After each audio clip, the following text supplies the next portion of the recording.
Saludos y bienvenidos a un nuevo episodio de Fase 24, a un nuevo Fase Historia. Y tengo que confesaros una cosa, en este caso, en este episodio sí que me he comportado como director de Fase 24. Ya sabéis que suelo ser muy democrático con los temas que se exponen, aquí todo el mundo propone, el director dispone, o sea, no hay ningún problema en que la gente proponga cosas y tal. Pero ya hacía tiempo que el cuerpo me pedía un fase historia de corte medieval, un fase historia para hablar de una batalla de la Edad Media. Y con los dos habituales de fase historia, si los dejo decidir demasiado, igual no salimos de Roma. Y ese es el problema que tengo con ellos. Tendríamos fase Roma más que fase historia. Y en este caso tengo que reconocer que he cogido un poquito el bastón de mando y he dicho, bueno, en esta ocasión vamos a ir un poquito más atrás, más adelante en el tiempo, nos vamos a ir a la Edad Media, volveremos a Roma, por supuesto, hay muchas cosas de Roma que contar y que comentar, pero vamos a salir de esa zona de confort de los dos Pablos, ¿vale? Que no digo que los dos no controlen bastante de la Edad Media, de hecho controlan bastante, pero vamos a explorar, ¿no? Y vamos a hablar de una batalla de esas que quedan, que dejan su impronta en la historia de la humanidad por muchas razones. Pero bueno, como siempre que se comentan este tipo de batallas, sobre todo por el hecho de que al final se produjera una victoria cuanto menos inesperada del ejército más pequeño, del ejército que estaba enfermo, del ejército que estaba acorralado, del ejército que estaba en territorio enemigo, es decir, de un ejército que viendo las fuerzas la noche anterior, cualquiera pensaría que iba a ser despedazado al día siguiente. Y ocurrió exactamente lo contrario. Estamos hablando de la batalla de Azincourt, una batalla en la que enmarcada en la Guerra de los 100 años, que enfrentó a ingleses y franceses, y una de las batallas más estudiadas, más conocidas, sin lugar a dudas, de la Edad Media, pero de la que nos apetece, pues eso, recabar un poquito de todo lo que se ha dicho, comentarla con nuestro propio estilo, analizarla, debatirla y bueno, hacerlo un poco nuestra, ¿no? Con el sello de Fase 24. Así es que paso a presentar a los Pablos, no me voy de Murcia para hablar con mi querido Pablo Albaladejo. Compañero, ¿cómo estás? Muy buenas. Muy buenas, Javier, muy buenas, Pablo Nemba. Pues encantado, como has comentado, yo creo que vamos a tratar un tema apasionante, un tema muy chulo, porque estamos en plena Edad Media y encima en una de las batallas, pues, míticas de la Edad Media. Bueno, realmente quizá hablar de plena Edad Media no es exactamente así, estamos ya a punto de empezar a terminarla, pero es verdad que la Guerra de los 100 años es la guerra de la Edad Media y dentro de ellas esta batalla, como comentas, es pues nada, un capítulo muy especial por lo que significó y por la impronta que ha dejado. Entonces, pues nada, un saludo también a toda la comunidad de Fase 24 y deseando empezar a hablar de esto, que yo creo que podemos estar mucho tiempo o poco, lo que decidamos. Pues sí, con Fase 24 ya lo sabes, que nunca se sabe, ¿no? Sabemos cuándo empezamos, pero nunca cuándo terminamos. De un Pablo me voy al otro Pablo, Pablo Aguado, más conocido en la STE, en la Sociedad Tolkien Española, como Nemba. ¿Cómo estás, compañero?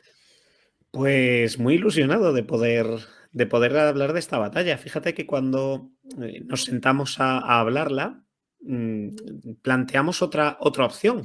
Pero curiosamente, esa opción está también muy relacionada, y es la de Guillermo el Conquistador. Ujú. Y es que la raíz profunda del problema que lleva a la Guerra de los 100 años es precisamente que el señor Guillermo el Conquistador es a la vez duque de Normandía y rey de Inglaterra. Y aquí es de donde va a venir toda la realidad de que Enrique V, comandante de los ingleses, esté en Francia, pero no como invasor propiamente dicho, que obviamente es un invasor, pero sino como una persona que está reclamando un derecho relativamente legítimo hasta al trono de Francia. O sea, estamos aquí hablando de una guerra que, bueno, que articula pues lo que es la Europa medieval, el final de la Europa medieval, pero que también, y yo creo que esto es importante decirlo, determina el final de lo que es la guerra medieval. Entonces ahí yo creo que precisamente es por eso por lo que es tan importante. Efectivamente. Porque además ya lo ha dicho Pablo antes, estamos hablando ya en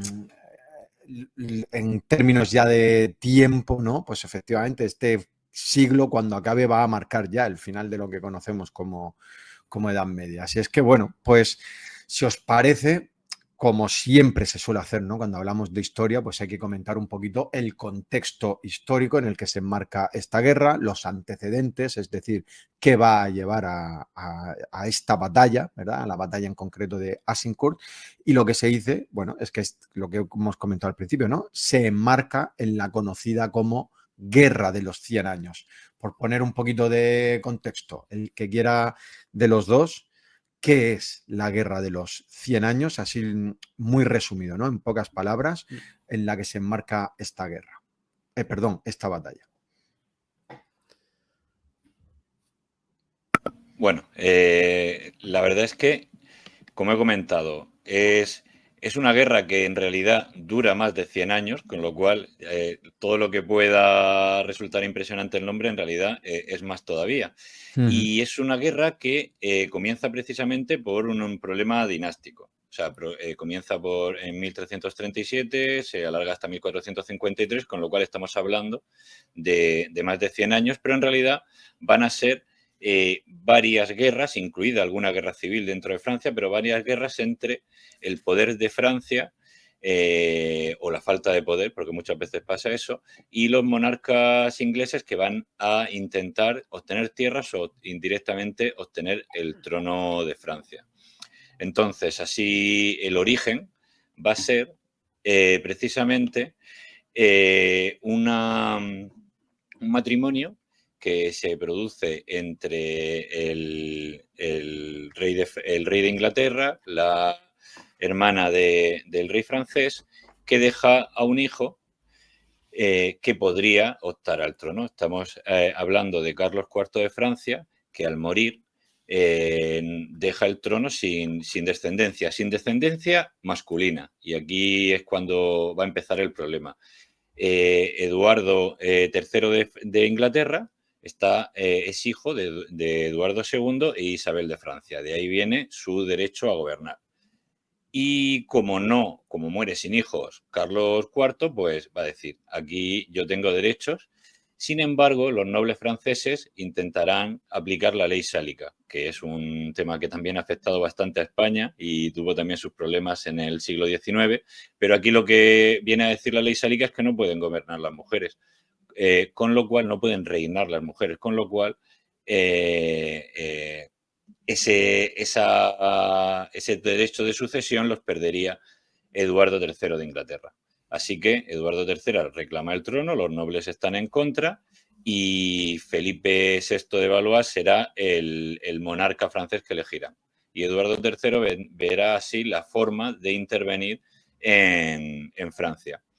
Y bueno, no sé hasta qué punto nos situamos ya directamente antes de la batalla, ¿lo contamos Sí, todo o...? yo creo, a ver, como el capítulo se llama La batalla de Azincourt, yo, como habíamos dicho un poquito fuera de micro, ¿no? Creo que lo mejor es acercarnos en el tiempo lo más posible al momento en el que Enrique V dice, es el momento, ¿no? O sea, hay que atacar, hay que invadir Francia y vemos que hay un reino francés que realmente sobre el papel no es tal, o sea, hay guerras, enfrentamientos, hay tenemos por un lado los borgoñones, por otro lado los armagnacs, enfrentados entre sí, incluso en negociaciones abiertas con los ingleses, lo cual es tremendo, ¿no? O sea, contra el propio que te va a invadir. Entonces yo creo que nos podemos situar ahí, ¿no? En el momento ese en el que Enrique V pues ve el momento perfecto para invadir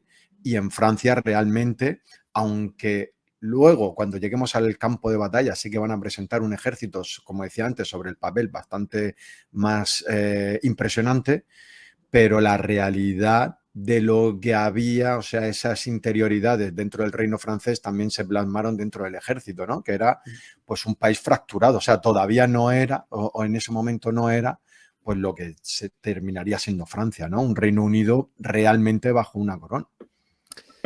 Hombre, es que estamos todavía en un punto donde domina en Francia el feudalismo.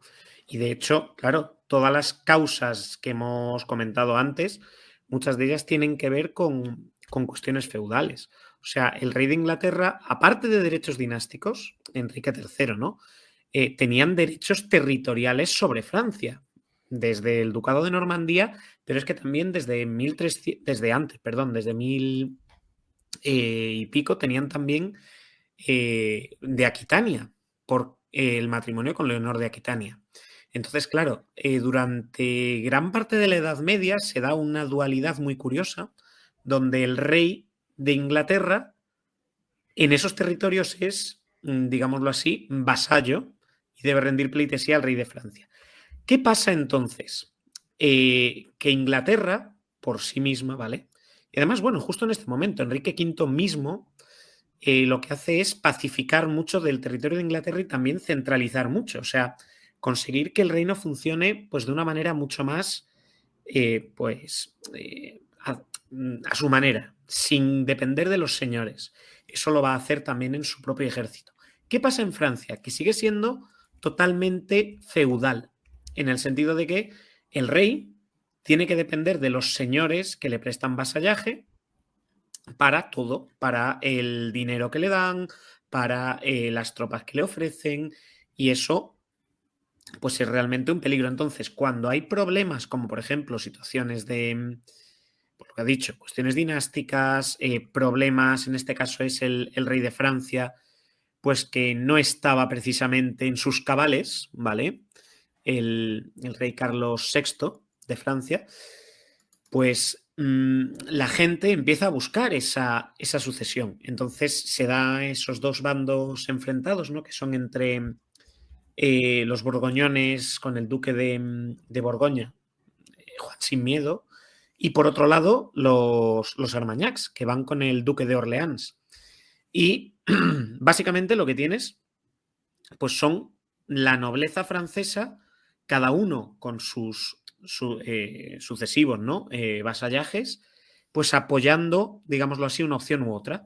Y no es para nada raro que tú llames o colabores con otros para que te pongan a ti en ese trono. Eso es una constante a lo largo de la Edad Media en España, vamos, en todos los reinos de la península, porque no podemos hablar de un reino de España, en el reino de Francia. Y claro, ¿quién mejor que en ese sentido también el rey inglés?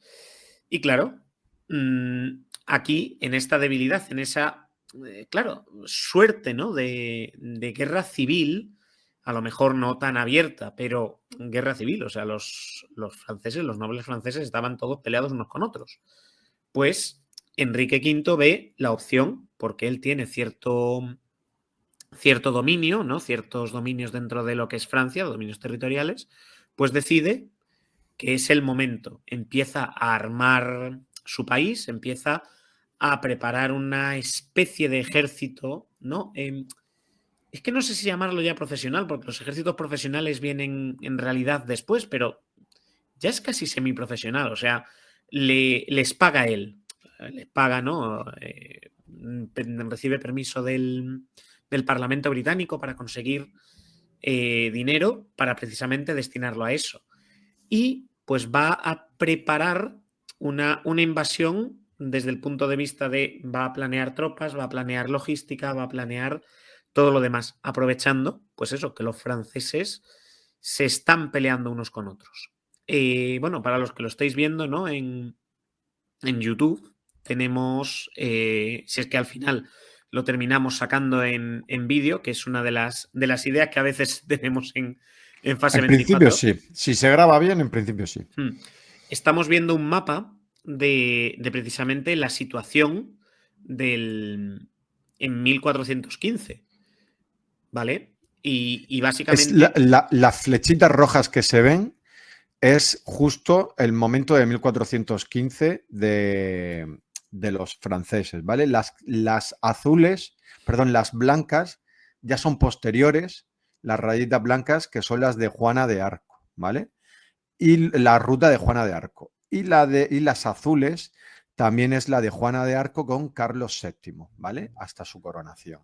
¿De acuerdo? O sea, el momento en el que estamos, no sé si se ve el ratón, que lo estoy moviendo ahora, que es aquí, ¿vale? Y aquí está Calais, ¿de acuerdo? Y en toda esta zona, esta es la parte de la que vamos a hablar, donde se va a producir la batalla de Azincourt, ¿de acuerdo? Y vamos, básicamente, pues lo que podemos ver es una Francia pues dividida. Si en algún momento cualquiera de vosotros quiere ver un mapa de lo que es la Guerra de los 100 años, cómo se va desarrollando a lo largo de esos 116 años que ha dicho Pablo antes, pues vamos a ver que durante muchos momentos el rey de Inglaterra controla más territorio que el propio rey de Francia, sea quien sea el rey de Inglaterra en ese momento, ¿vale? Y claro, también aquí hay muchos momentos donde lo que hacen los reyes de Francia es ir quitándoles ese terreno de muchas maneras. Pues aquí precisamente lo que vemos es que Enrique V quiere aprovechar la debilidad francesa para ponerse a él como rey, asumir esos derechos dinásticos, pero también hacer valer los derechos territoriales que pues iban en su momento con el Reino de Inglaterra. Perfecto. No sé si Pablo quieres decir alguna cosa. Lo digo porque ahora os voy a poner un mapa ahora en el que se va viendo esa evolución para que se vea lo que ha dicho Pablo de que hay un momento en el que efectivamente hay más territorio inglés en Francia que francés. No, bueno, a ver, comentar si ya después vamos a ir directamente a los antecedentes de la batalla o ya la propia batalla, comentar bueno, que ya hay una batalla anterior en la que empiezan a verse algunos de los detalles que vamos a ver en la propia batalla de Agincourt. Y bueno, pero quizá eso iría más con la estrategia cuando lo comentemos. Pero es verdad que sí es interesante que esta guerra tiene también un trasfondo o sea, un escenario en España. Y es algo que quizá mucha gente no sabe. Hay una guerra civil castellana y en el 1367 hay dos miembros el rey francés con su ejército y el príncipe heredero de Inglaterra, llamado el Príncipe Negro, porque no llegó a reinar, pero fue un personaje pues mítico y heroico para los ingleses en la Edad Media, que intervienen en la Guerra Civil Castellana y dan, al final, bueno, era Pedro I contra Enrique de Trastámara en Castilla y resulta que pese a que vence el Príncipe Negro, es decir, el bando inglés que apoyaba a Pedro I, al final por desavenencias termina reinando Enrique de Trastámara y ese es el origen de la monarquía que nos lleva a los reyes católicos, con lo cual tuvo un impacto muy importante en la propia historia de lo que sería después el Reino de España. Y bueno, además de eso, esta guerra, yo creo que es interesante lo que comentáis, cómo va cambiando el mapa, cómo Francia es el origen del feudalismo. Es también gracioso que justo estemos grabando el tema, este programa ahora, porque justo estoy ahora dando en clase la Edad Media, el feudalismo, y hay un montón de cosas que por un lado he ido sacando de los libros para clase y al revés del programa para explicarle a mis alumnos algunas cosas bastante interesantes. Y bueno, es vamos a ver, será interesante cuando lleguemos a la batalla, ese último coletazo de lo que es el feudalismo y, como ha comentado Pablo, la guerra medieval tradicional y cómo se van colando otras cosas y por el propio impacto de esta batalla, Francia, que es, como ha dicho Pablo, el ejemplo perfecto de feudalismo, va intentando cambiar las cosas y las cambiará tanto en su forma de reinar o de gobernar como en el propio arte de la guerra. Por eso es una batalla tan importante.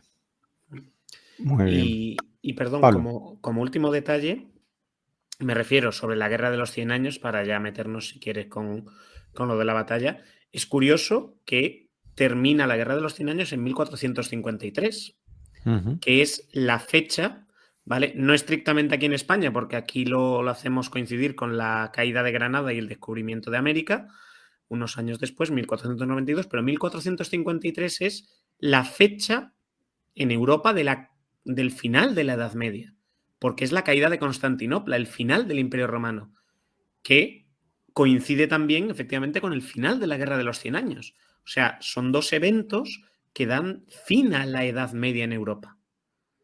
En España vamos siempre un poquito a distancia por precisamente nuestra Edad Media un poco particular, que de hecho, claro, se conecta mucho menos con la Edad Media europea, porque nosotros estamos inmersos en otra serie de guerras.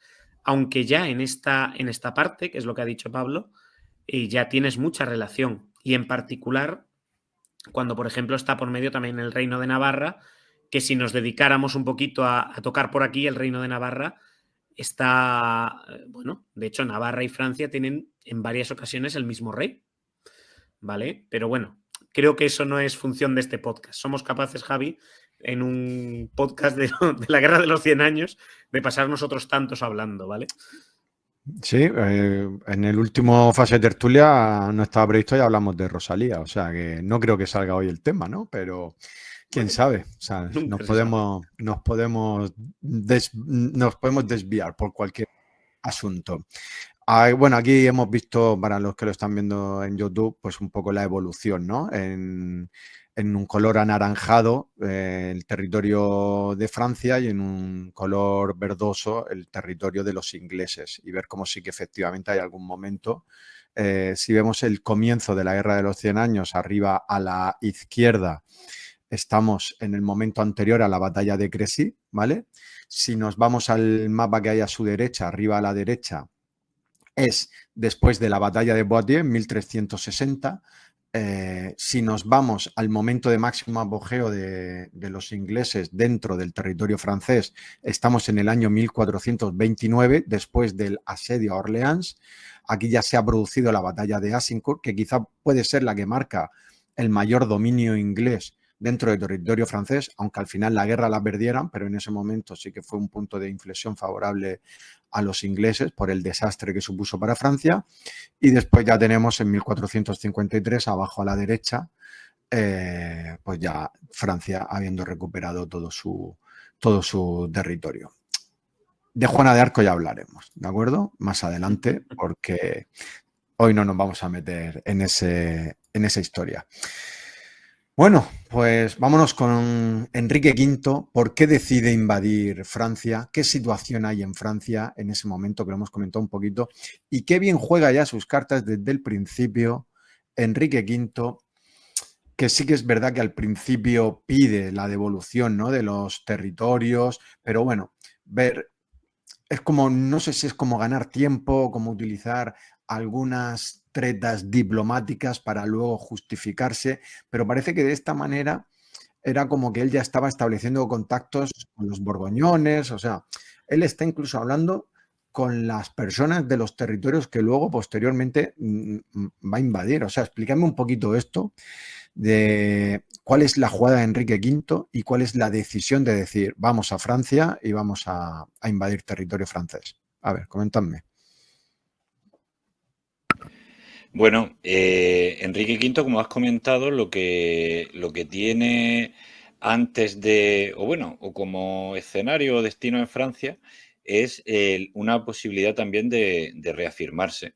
Entonces, yo creo que esto también es importante comentarlo. Ya has comentado que en Inglaterra había una situación de difícil, de casi de guerra civil anterior a Enrique V, precisamente por su padre, y cuando él llega, ha conseguido pacificar el territorio, como has comentado, dar un poco pie a esa centralización que iría acabando con el feudalismo, y le interesará mucho como forma ya definitiva de tener a todos sus a señores feudales, a todas las fuerzas que aún siguen persistiendo en Inglaterra que le apoyen, pues fijarse de nuevo en Francia.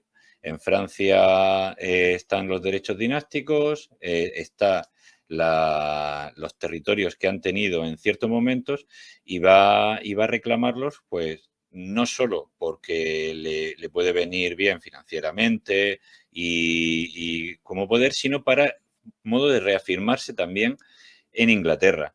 Entonces, aprovecha, como habéis comentado también, esa guerra civil que hay en Francia. En Francia el problema que hay es que Carlos VI es considerado directamente un rey loco y se van a formar dos bandos pensando en quién va a sucederlo. Tenemos los Armagnacs, que son el bando de Orleans, que apoyan al Delfín de Francia, a Carlos VII, que es curioso también de dónde viene esta expresión, porque después se va a utilizar mucho. El Delfín de Francia es el sucesor al reino que tiene el poder sobre la provincia del Delfinado. Y entonces, desde entonces, cuando se le nombre heredero, que ya está preparándose pues, para suceder al rey, se le conoce como Delfín. No tiene nada que ver, evidentemente, como se podría imaginar, con el animal. Y bueno, y después están los borgoñones. Los borgoñones van a estar enfrentados a la casa a los Armagnacs. Va a haber también un asesinato de por medio que va a efectuar Juan Sin Miedo sobre los Orleans. Y bueno, y van a pactar, como has comentado, empiezan las conversaciones y los borgoñones pactarán con Inglaterra porque no les convendrá para sus propios intereses que la otra casa tenga más fuerza en en el próximo reinado de Francia. Y ahí es donde interviene Enrique V, que llega, pues, como has comentado, totalmente diferente a la situación que tenemos en Francia. Una división, un rey con muy poco poder, que es Carlos VII, y un sucesor que ni siquiera es reconocido por todos como sucesor, porque la Casa Borgoña no lo acepta o no le conviene aceptarlo. Y por eso ahí jugará muy bien sus cartas Enrique V para llegar a reclamar pues lo que es suyo y lo que muchos verán como un mejor rey para Francia. Correcto. Y llega la decisión, querido Nemba, pues ya está, desembarca en Francia y no todo son cosas buenas para Enrique V, porque realmente la invasión no empieza bien.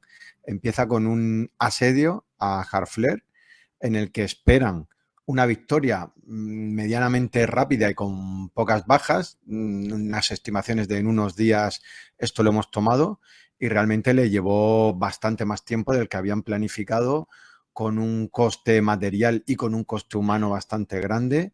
Se está hablando, a ver, creo que que desembarca realmente con unos 11.000 o 12.000 hombres y en el asedio pierde cerca de 5.000 hombres, ya no solo por las bajas en combate, sino por el tema de la disentería, porque creo que hay como una especie de laguna por ahí que se termina, estaba contenida por una de las murallas y termina, no te digo como desparramándose, pero sí como que se provoca que todo se convierta como en una laguna encharcada, que bueno, que fue el caldo de cultivo perfecto para la propagación de enfermedades, principalmente en este caso la disentería, que se llevó a muchos hombres. O sea, vamos a hablar de Harfleur, Pablo, porque eso es lo que se conoce como una victoria pírrica, ¿verdad? Sí. A ver, pensemos que Enrique venía con la idea de hacer una victoria rápida, pero ¿por qué? Por lo que ha dicho Pablo, o sea, él había centralizado en Inglaterra, ¿no? De hecho, vamos, fue herido de muy joven en batallas para restablecer, ¿no?, el orden en Inglaterra. Pero claro, no solo eso, él había pacificado Gales, él había pacificado Escocia, o sea, él era un guerrero experto. Y él se dedicó a planear con mucha logística. Preparó máquinas de asedio, preparó barcos, ¿vale? Y bueno, y ya también desde Crecy y demás, aquí estamos hablando de que los ingleses eran unos arqueros expertos, ya hablaremos, ¿no?, del famoso arco largo inglés, pero todos los hombres en Inglaterra tenían que estar entrenando con el arco, si no recuerdo mal, los domingos, ¿vale? O sea, tú te vas a misa y después de misa vas al arco. Esto está así de divertido. Y claro, lo que tienes es una especie de pseudo ejército profesional. O sea, consigue préstamos, hipoteca cosas para conseguir dinero, pero para que las tropas que tenga sean afines a él. Entonces él tiene un ejército que está, pues digámoslo así, no es que esté a la altura de un ejército medieval, porque vosotros, que sois también perfectos conocedores del Age of Empires, uno dice, yo cojo la caballería y voy con todo. Es que es verdad, una buena carga de caballería es, en la Edad Media sobre todo, es absolutamente imparable. Pero ¿qué pasa?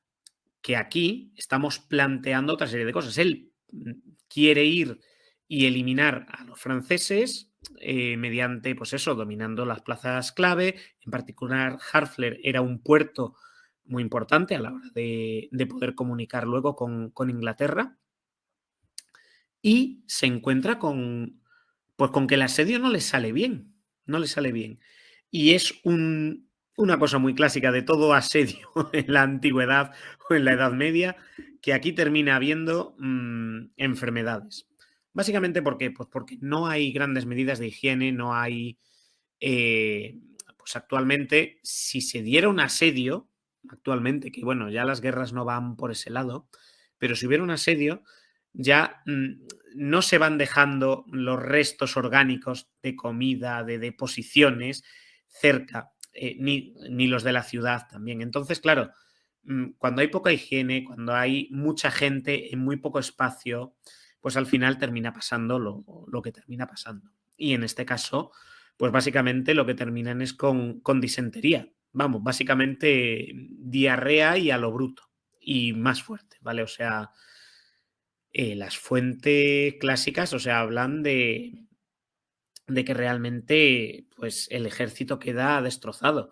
Pero, Javi, lo más gordo, y además eso ahora lo podremos hablar más, Pablo, lo más gordo no es solo que pierda la mitad de su ejército, de 12.000, 15.000, que bueno, ya hemos hablado otras veces que los números en Edad Media, Antigüedad, pues son relativos, ¿no? Pero que de los 10.000, 12.000, 15.000 que trajera perdiera casi la mitad, si lo importante es todavía peor, ¿cómo quedan los que quedan? O sea, quedan, sí, terminan ganando, pero has perdido la mitad de tus tropas y las que te quedan siguen enfermas, siguen enfermas. Entonces, vamos a ver, todos sabemos, y además, en particular, nosotros tres somos padres. Lo primero que te dicen cuando el niño está malo del estómago es hidrata bien al niño, que los niños se hidraten bien. O sea, en este caso, una disentería te va a dejar muy débil y tú vas a tener que estar reponiendo líquidos, vas a tener que alimentarte y no estaban en esas condiciones porque, entre otras cosas, no sabían de todo esto. Entonces, claro, después de una victoria, tomando un puerto que les lleva, además de más tiempo, más personas de lo que... más tropas de lo que consideraba, resulta que, oh Dios mío, el resto que le queda del ejército está literalmente hecho polvo, o sea, es como que está a medio gas. Y claro, ahí se encuentra, pues digámoslo así, en territorio enemigo, por mucho que lo reclamara, con un ejército a la mitad y debilitado. Y ahí es donde creo yo que toma una decisión cuanto menos curiosa. Tiene puertos, o sea, él ha desembarcado en otro lado, acaba de conseguir un puerto y él decide irse hasta Calais. Pues yo no sé exactamente por qué, me refiero, en su cabeza él lo tendría claro, pero toma la decisión A de... 160 kilómetros, Pablo. Claro, a 160 kilómetros con un Cuidado, ejército que no enfermo es que estuviera por territorio enemigo. Y en octubre, o sea, estamos hablando de, bueno, septiembre-octubre, estamos hablando de ya el otoño.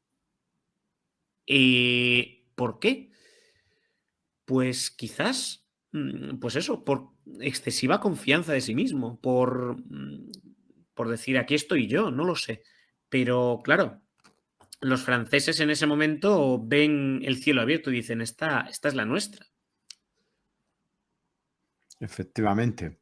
Oye, quizá... una cosa, Sí. bueno, solo apuntar que Sí, no sí. sé si el dato es correcto, pero me ha parecido ver, porque también me pareció muy curioso el que, primero que desembarcara donde desembarque y después que decida hacer esa ruta. Me salen a mí 390 kilómetros, no 160, ¿eh? Ah, pues sí puede ser. Sí puede ser. Pero en cualquier caso, O igual fueron los que hicieron y en línea recta son más, porque como les obligaron a desviarse a no sé qué, no sé cuántos y tal, no en cualquier sé. caso, la distancia es tremenda Ujú. Y es curioso que teniendo Calais, porque Calais estaba en posesión inglesa, por eso va a refugiarse ahí, decida empezar ahí en Harfleur. Ujú. Seguramente lo que él esperaba es que llegando a Calais iba a tener iba a estar, enfrentarse a la frontera o a las tropas más preparadas francesas y de la otra manera conquistaba territorio. Pero como habéis comentado, le salió mal, le salió bien, pero mal esa victoria pírrica y de repente se encuentra con un ejército más pequeño del que había traído, enfermo, y sí, como habéis comentado, camino de esa ciudad, supongo que para refugiarse, pero es verdad que podía haber intentado volver de otra manera. Quizá quería refugiarse hasta la siguiente temporada antes de volver a Inglaterra, que habría quizá desmovilizado el ejército, pero se mete en un camino muy peligroso, no solo por la distancia, sino porque lleva un ejército enfermo y los franceses van a empezar a perseguirle. Exactamente. De hecho, va a estar intentando cruzar el río, ¿no? El Somme por diferentes cruces por los que se puede pasar, pero en todos está realmente bloqueado. Hasta que, bueno, es como que los franceses le dejan llegar hasta donde ellos quieren que llegue, ¿no? Y cuando ya el último paso, o sea, ya la última vez que ya sí que tenían el camino libre hacia Calais, ¿no? Ahí es donde se encuentran, cerca de Agincourt, con el ejército esperándoles. Que aquí, pues, sí podemos decir que es decisión de los franceses el lugar en el que se va a producir la batalla. O sea, decisión quiero decir porque les estaban esperando allí. Entonces, cerca de Agincourt se encuentran dos ejércitos, el ejército francés, el ejército inglés. Podemos hablar de cantidades porque ya sabemos que aquí hay gente que exagera menos, pero lo más aceptado ahora mismo es que los ingleses estaban con unos 6.000, 9.000 efectivos y como bien ha dicho Pablo antes, el 80% arqueros, que es como decir, o sea, no tiene nada que hacer, ¿no? Porque además la imagen que tenemos es siempre como que el arquero sí puede ser válido para algunas fases de una batalla, pero nunca va a ser el elemento decisivo, el elemento diferenciador, que en este caso sí lo fue. Y me ha hecho gracia la mención al Age of Empires, que sí sabe mi querido Nemba, que para mí es un juego de referencia, porque justo en ese videojuego, que tiene algunos detalles muy chulos, y este es uno de ellos, cada civilización de la que puedes coger, o cada país, o cada facción, ¿no? Tiene una tropa de élite que cambia dependiendo de a quién elijas, ¿no? Todos tienen más o menos el mismo tipo de soldados, ¿no? Los soldados de armas, los lanceros, los caballeros, pero luego en el que se hacen en los cuarteles, en las caballerizas y todo eso. Pero luego en el castillo es donde tú hacías las tropas únicas de esa civilización. Y efectivamente la de los ingleses eran los arqueros, que además iban con arco largo y que eran la tropa de todo el videojuego que más, o sea, que los arqueros que más lejos lanzaban y que cuando estaban totalmente desarrollados disparaban con una mayor cadencia de tiro, que es de lo que vamos a hablar ahora también, de la longitud que tenía ese tiro, la potencia y la cadencia, que también es un factor contra los ballesteros, que los ballesteros no tienen, o sea, sí tienen una potencia de fuego también muy importante, pero nunca van a tener la cadencia de tiro que tiene un arquero inglés. Bueno, decía los ingleses, de 6.000 a 9.000 efectivos, 80% de arqueros con arco largo, disciplinados, profesionales, cohesionados, y un líder carismático como es Enrique V. ¿Algo más que comentar? ¿Algún aspecto del ejército inglés que me queráis decir? No, precisamente del francés, ¿no? O sea, el francés es todo, todo. Es un ejército medieval al uso, o sea, gran cantidad de caballería, caballería pesada, y por otro lado, tropas de tierra también con armadura pesada. O sea, es lo que identificaríamos como, como ejército medieval. Todos con sus armaduras, todos con sus caballos adornados y apoyados, pues por eso, por unos ballesteros aquí y por algunos lanceros allá. O sea, básicamente, tú aquí lo que tienes es ese ejército medieval de las películas. Mientras que los ingleses, pues literalmente tienen tropas ligeras y arqueros. Y lo cual, visto así, no tiene mucho sentido, más allá de efectivamente que los ingleses ya habían hecho cosas parecidas en Crecy, por ejemplo. No Sí, tan a lo grande, pero sí, parecidas. Dime, Pablo. sí, efectivamente. No, comentar lo del ejército francés, es verdad que tenía todo lo que podemos entender o la idea que tiene todo el mundo de un ejército en la Edad Media, con esos caballeros, soldados de armas. Es verdad que tenía todo lo bueno, pero quizá todo lo malo también de un ejército feudal, que era ninguna capacidad o ningún liderazgo, o más bien varios liderazgos, lo que al final en el campo de batalla suele ser sinónimo de problemas. Y los propios soldados, los propios hombres de armas y caballeros, no guardaban fidelidad más que a su propio señor feudal, lo cual sería otro problema durante la batalla. Es que tenemos a un rey loco pues que no tiene esa capacidad de liderazgo, y un delfín que no en ese momento pues no se va a respetar aún, con lo cual lo contrario exactamente al ejército inglés, que tenía un líder claro, que era Enrique V. Y me ha hecho mucha gracia lo que habéis comentado del arquero inglés y el juego Age of Empires, porque, bueno, aparte de jugarlo yo también, pero yo fui más del Total War, y ahí en la versión de Edad Media también teníamos el arquero largo, y en el ejército inglés, y es verdad que tú no podías plantarte en una batalla en ese juego, y cualquiera que piense en una batalla medieval que no conozca esta, lo habría igual en cualquier otro juego o en cualquier estrategia que quisiera planificar. No puedes plantearte solo con arqueros, porque no puedes frenar los ataques de la caballería, sobre todo. Sin embargo, será justo lo que pasará, o una de las estrategias de la batalla. Pero también, cuando imaginamos la Edad Media, tampoco es tan común pensar en algo que van a hacer los ejércitos ingleses desde Crecy y posteriormente, y llegaría a su máxima expresión aquí en la batalla de Agincourt, que es las barricadas y las picas. O sea, una forma de... No solo llevo arqueros, y ahora hablaremos de cómo los disponían, que también tenía su arte, sino que los defiendo de tal manera, de una forma parecida alguien podría imaginar más bien la Primera Guerra Mundial, con su zona de barricadas, y en vez de alambradas, que aún no tenían, con unas picas que los hacían prácticamente infranqueables.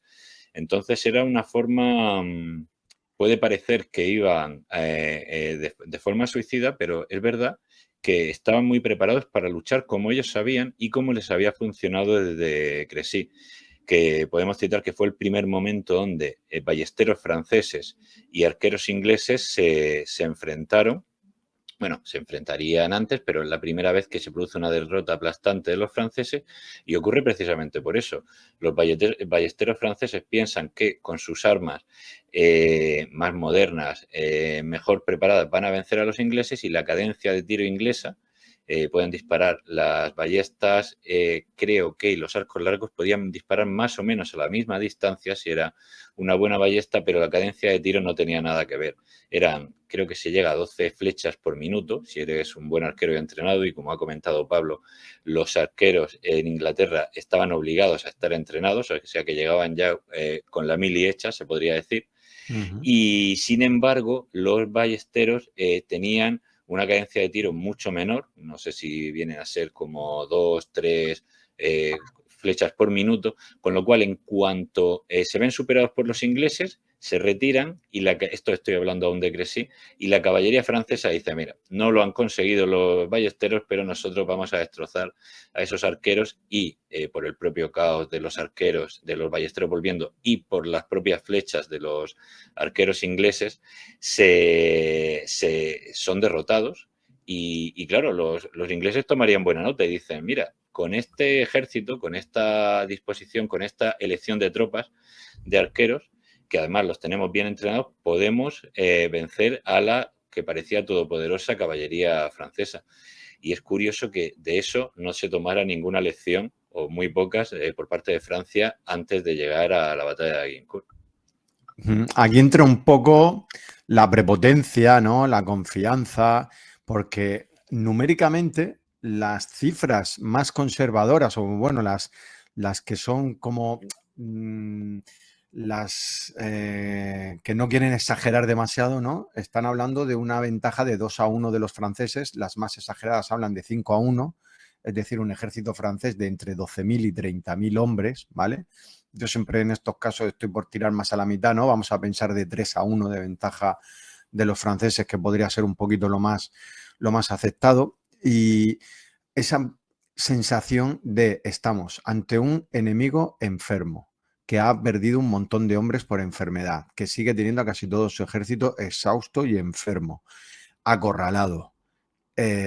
Vamos a ganar esta batalla. Y se habla, y eso ya no sé si esto ya entra dentro del mito o de la historia, y está bien documentado, de que la noche anterior ambos campamentos eran el fiel reflejo de cuál era la posición de cada uno, y no sé si fue el comienzo de la victoria de unos y el comienzo de la derrota de unos. En un campamento, el inglés, en el que se impone el silencio, la oración incluso, en el que muchos de ellos o la mayoría de ellos eran conscientes de que posiblemente se enfrentaban a la última noche de sus vidas y de saber que al día siguiente pues iban a pelear por su vida literalmente, no solo como en cualquier batalla, sino ante un ejército que seguramente los iba a aplastar. Y en el otro bando todo lo contrario, risas, cantos, incluso apuestas, o de ver quién era capaz de detener a un mayor número de nobles, de hacer los prisioneros, que ya sabéis que eso luego se paga bien con el consiguiente rescate. Pues, y entonces la aparición también en la noche de la lluvia, una lluvia que también sería bastante importante a la mañana siguiente. Pero quiero que me comentéis un poquito eso, las sensaciones antes de la batalla de dos ejércitos que se presentan de forma totalmente diferente, pero también como era de esperar, ¿no? O sea, los franceses, Nemba, estaban convencidos de que iban a aplastar a los ingleses. Bueno, tiene todo el sentido, porque estamos hablando de que los franceses, aparte de lo que has dicho tú, de que tienen un ejército fresco, de que de que los ingleses están enfermos y demás, pues estamos hablando todavía de la época de la caballería. Estamos hablando de que tienen los caballeros, de que son los grandes nobles medievales, o sea, ellos cuentan con eso. ¿Y cómo van, digámoslo así, los villanos con un arco a ser mejores que nosotros? O sea, el que no se haya tomado desde Crecy un poco la nota sobre ello, ¿no? Decías tú, Pablo, antes, hasta este momento, es porque eso pues se considera casi una casualidad, digámoslo así. Y claro, ellos están viendo que se les está poniendo en bandeja de plata el enemigo. ¿Qué pasa? Bueno, que los ingleses, pues por eso decía yo que eran un poco como un ejército semiprofesional. O sea, ellos, en realidad, el rey, bueno, ya cuando cruzan el Somme, el rey los mantiene unidos, o sea, hace que el cruce sea más o menos ordenado, que el ejército se mantenga todavía unido, y lo que intenta, y eso no es tanto leyenda, bueno, leyenda, esto cuando hablamos de que sea leyenda o no, hay muchas cosas que se escriben, y me refiero a las fuentes antiguas, y son leyenda, o sea, ellos mismos las magnifican o las modifican o las cuentan porque es de oídas, pero sí está en las fuentes de la época o posteriores, que en el campamento inglés pues hasta el rey impuso pena de muerte para el que no estuviera, pues eso, guardando el descanso. Mientras que los franceses estaban, lo has dicho, apostando a ver quién capturaría más nobles ingleses. Entonces, claro, desde ese punto de vista es una cuestión de confianza. Pero también, y es que ese es el gran problema, y lo habéis destacado ya los dos, los franceses están totalmente descoordinados. Lo ha dicho también específicamente Pablo, es un ejército sin una cabeza visible. O sea, el rey francés aquí no ni pinta ni corta. Pero, además, entre los nobles que hay, cada uno va medio por su cuenta.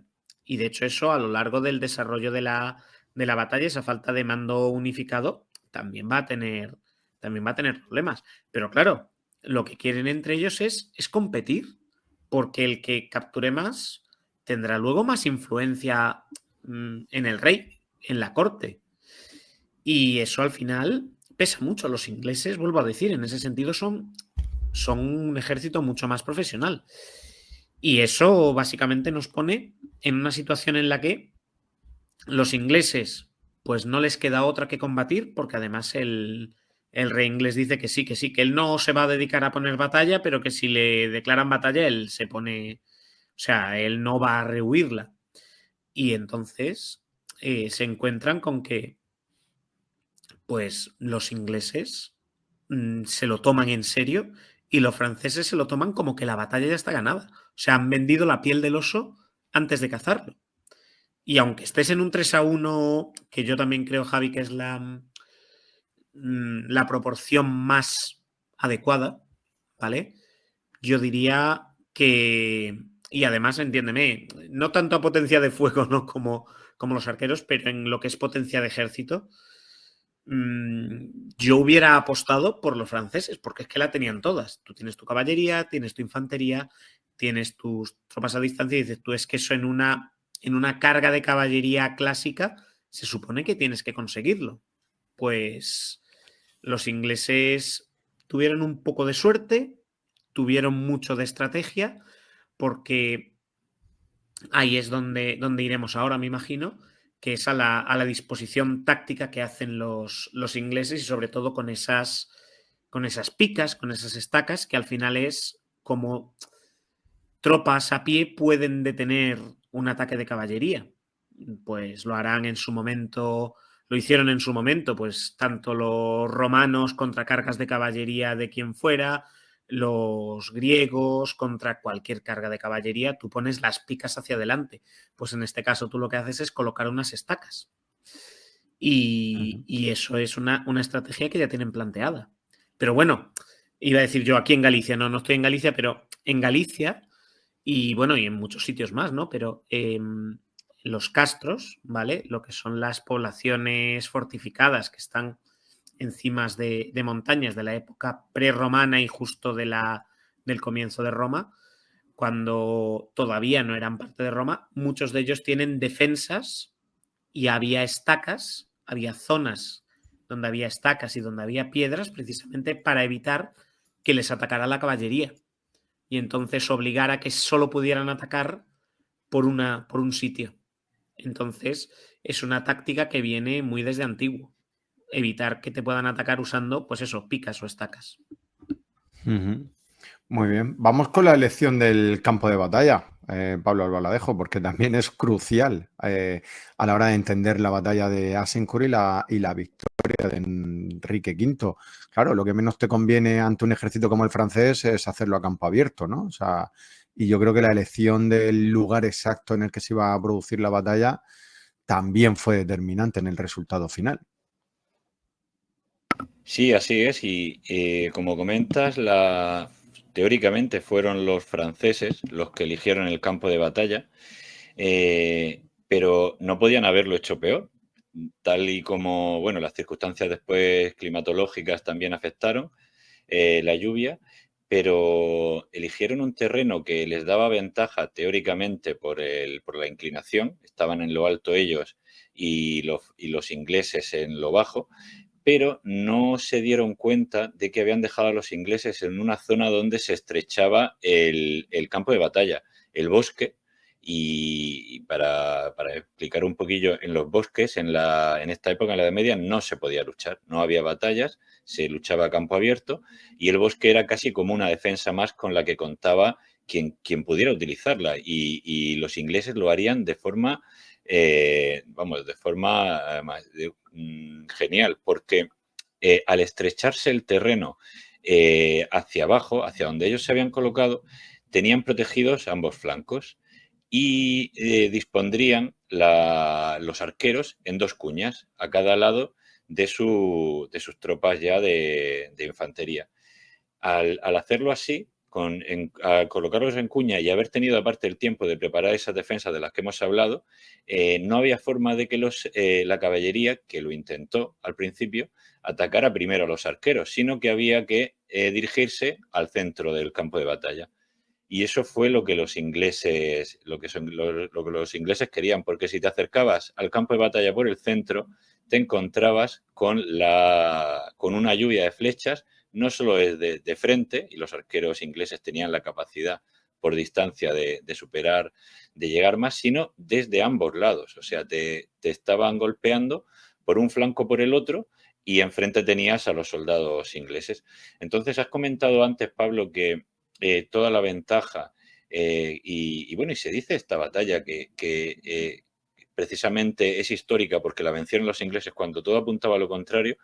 Yo quiero decir, y aquí la verdad es que estoy pecando de ventajista por lo que ocurrió, pero quiero decir que una vez visto el campo de batalla, cómo estaba compuesto y cómo era el ejército francés y cómo era el inglés, a mí me parece que no había ninguna forma de que la ganaran los franceses, ¿eh? Es que una vez colocadas las defensas de los ingleses, los franceses se estrellaron una y otra vez, ya lo veremos durante la batalla, y bueno, es verdad que el rey inglés habría sido suicida buscarlo, pero de verdad que parece como si él hubiera buscado ese campo de batalla y esa disposición, porque me parece a mí que los franceses no tenían nada que hacer. Quiero comentar también otra cosa, porque hemos hablado de la división que había.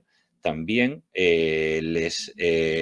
para el ejército feudal francés habrá dos cosas que les perjudicarán, que es un poco el código de honor o la forma de querer el caballero reivindicarse en el campo de batalla. Esto último es casi tan malo como lo de no tener un mando que les pueda guiar, porque cada caballero querrá hacer el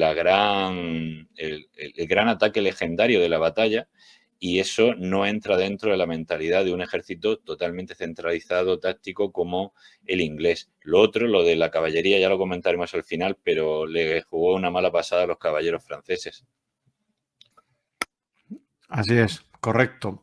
Si os parece, vamos a las fases de la batalla, ¿no? Hemos planteado ya el terreno de batalla y tenemos a los dos ejércitos frente a frente, y al principio parece que nadie se decide, ¿no?, a empezar la batalla, y es el momento en el que los ingleses es como que se adelantan un poco, ¿no?, por orden de Enrique V, con la disciplina que hemos dicho antes, con bastante rápido, bastante sincronizados. Los arqueros vuelven a colocar sus estacas y ya sí se ponen a posición de tiro y ya empiezan a provocar a los franceses, que entonces sí que hacen como una primera carga de caballería, pero no parece que del todo decidida, ¿no? Además, hay que tener en cuenta una cosa, que las armaduras protegían muy bien, casi perfectamente, a los soldados, a los caballeros, pero no tanto a los caballos. Claro, las flechas caen por igual, ¿no? Y es verdad que a lo mejor a un caballero las primeras andanadas de flechas pues no le llegan a dar, o sea, sí que te molestarán, ¿no?, que te estén cayendo flechas todo el rato, quizá alguna si se cuela en una junta, eso ya es mucha casualidad, ¿no?, puede herir a un caballero, pero los caballos van más desprotegidos, son heridos, empiezan a entrar en pánico algunos de ellos, y claro, cuando ya quieres movilizar también a la infantería, te encuentras ya caballos por el terreno, también en el lodazal. Los caballeros que también van con esa armadura empiezan a no poder avanzar como a ellos les gustaría, y hasta que llegan hasta la línea de los pocos soldados de a pie que van a tener los ingleses, y ahí sí que se produce un choque. Ahí sí que parece que la masa francesa puede ganar terreno, ¿no? Pero es que llegan totalmente exhaustos los franceses, y entonces los ingleses, con un poquito de disciplina y no pudiendo ser rodeados, por lo que hemos dicho, de la posición del campo de batalla, no te digo que fuera fácil para los ingleses pararles ahí, pero claro, estaban más frescos y no habían sufrido todo lo que habían tenido que sufrir los franceses para presentar la batalla ahí. O sea, son muchos factores, Nemba, de las flechas cayendo continuamente. Estamos diciendo de una cadencia de tiro, pues de eso, de entre 10 y 12 flechas por minuto de cada arquero.